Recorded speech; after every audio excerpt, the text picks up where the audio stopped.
വിശുദ്ധ യോഹന്നാൻ എഴുതിയ 3-ാം ലേഖനം. അഭിവാദനം. സഭാശ്രേഷ്ഠനായ ഞാൻ ആത്മാർത്ഥമായി സ്നേഹിക്കുന്ന പ്രിയപ്പെട്ട ഗായൂസിന് എഴുതുന്നത്. വാത്സല്യഭാജനമേ, നിന്റെ ആത്മാവ് ക്ഷേമസ്ഥിതിയിലായിരിക്കുന്നത് പോലെ തന്നെ എല്ലാ കാര്യങ്ങളിലും നിനക്ക് ഐശ്വര്യമുണ്ടാകട്ടെ എന്നും നീ ആരോഗ്യവാനായിരിക്കട്ടെ എന്നും ഞാൻ പ്രാർത്ഥിക്കുന്നു.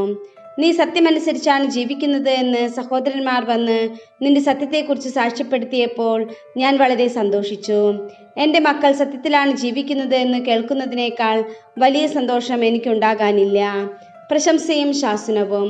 വാത്സല്യഭാജനമേ, നീ സഹോദരർക്ക് വേണ്ടി, പ്രത്യേകിച്ച് അപരിചിതർക്ക് വേണ്ടി ചെയ്യുന്നതെല്ലാം വിശ്വാസത്തിന് യോജിച്ച പ്രവൃത്തികളാണ്.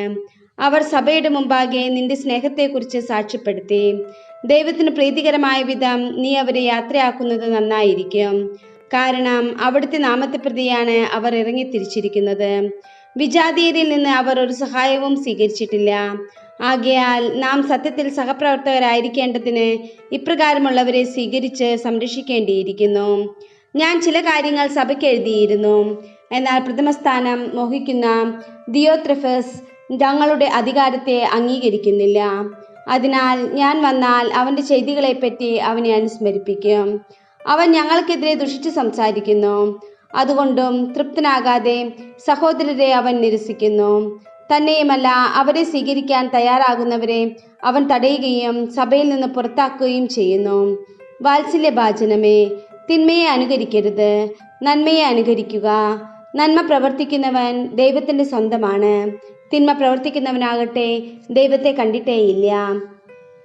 ദെമേത്രിയോസിന് എല്ലാവരിലും നിന്ന് സത്യത്തിൽ നിന്ന് തന്നെയും സാക്ഷ്യം ലഭിച്ചിരിക്കുന്നു. ഞങ്ങളും അവന് സാക്ഷ്യം നൽകുന്നു. ഞങ്ങളുടെ സാക്ഷ്യം സത്യമാണെന്ന് നിനക്കറിയാം. എനിക്ക് വളരെയധികം കാര്യങ്ങൾ എഴുതാനുണ്ട്. എന്നാൽ അതെല്ലാം തൂലികയും മഷിയും കൊണ്ട് നിനക്ക് എഴുതാൻ ഞാൻ ആഗ്രഹിക്കുന്നില്ല. താമസിയാതെ നിന്നെ കാണാമെന്ന് ഞാൻ പ്രതീക്ഷിക്കുന്നു. അപ്പോൾ മുഖാഭിമുഖം നമുക്ക് സംസാരിക്കാം. നിനക്ക് സമാധാനം. സ്നേഹിതന്മാർ നിന്നെ അഭിവാദനം ചെയ്യുന്നു. എല്ലാ സ്നേഹിതരെയും പ്രത്യേകം അഭിവാദനം അറിയിക്കുക.